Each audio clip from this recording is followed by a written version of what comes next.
Hello and welcome. My name is Connor Marsh and I'm with Excalibur Financial. We're a Jacksonville, Florida-based finance firm specializing in wealth management and estate planning.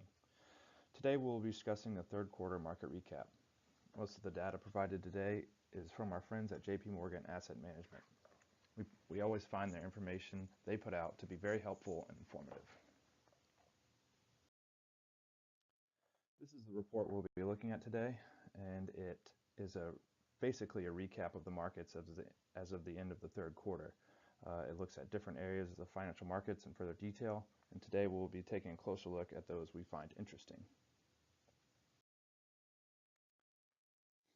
Here we can see the equities portion and see that they've all done well for the quarter and for the year.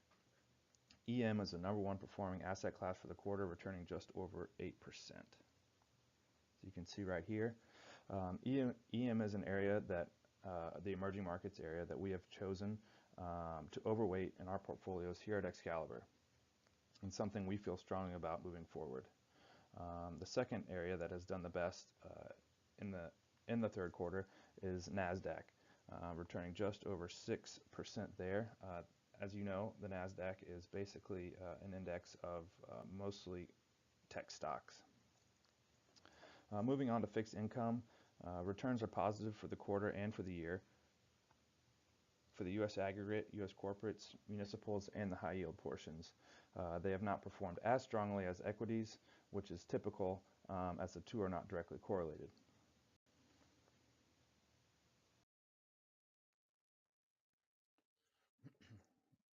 Here we can see we're looking a little further into the equities portion, and I'm going to discuss an interesting ratio, mainly the price to earnings ratio we see here.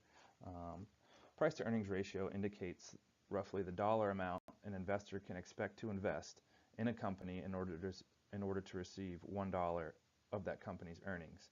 As you can see, the S&P 500 is right around 17.7 price to earnings ratio. This may be considered highly valued.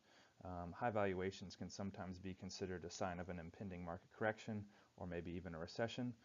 We feel the valuations are high, but they're not excessive.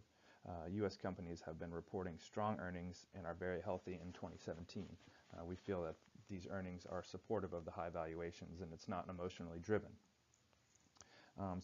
Although these high valuations are something we will keep our eye on moving forward.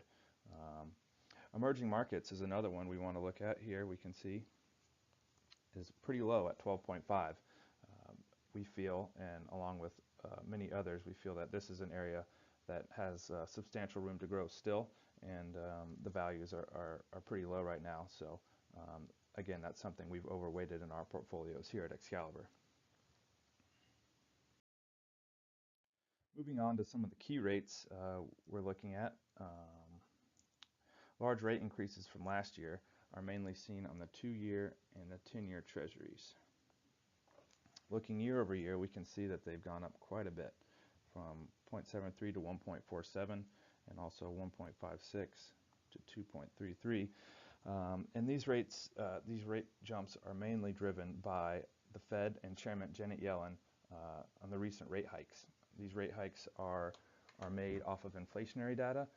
The Fed targets around 2% before they make an additional rate hike, as to not upset the economy or slow the growth down too much.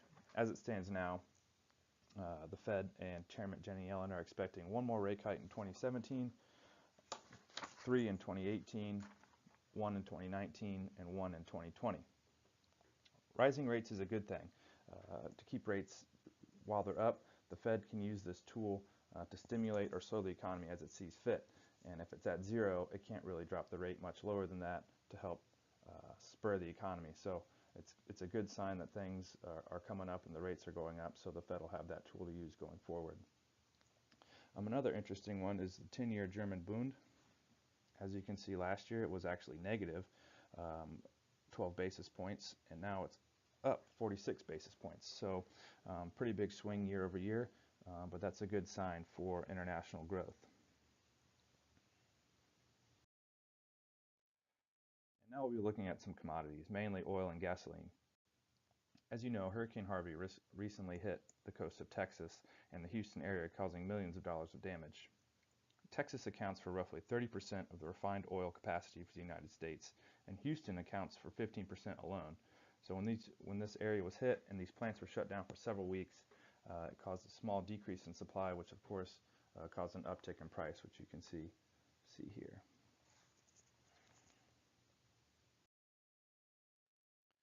Now looking at a week in review, we can see that consumer confidence and sentiment are at pretty high levels.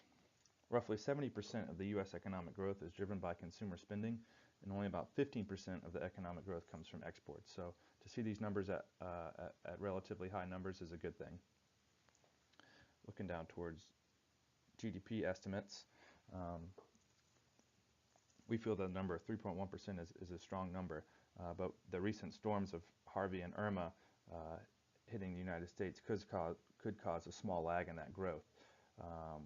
We feel that in the quarter that these storms happen, millions of dollars of damage, it kind of slows growth, but in the quarters to follow, such as in Q4 of 2017, we expect it to make up for this small lag in growth.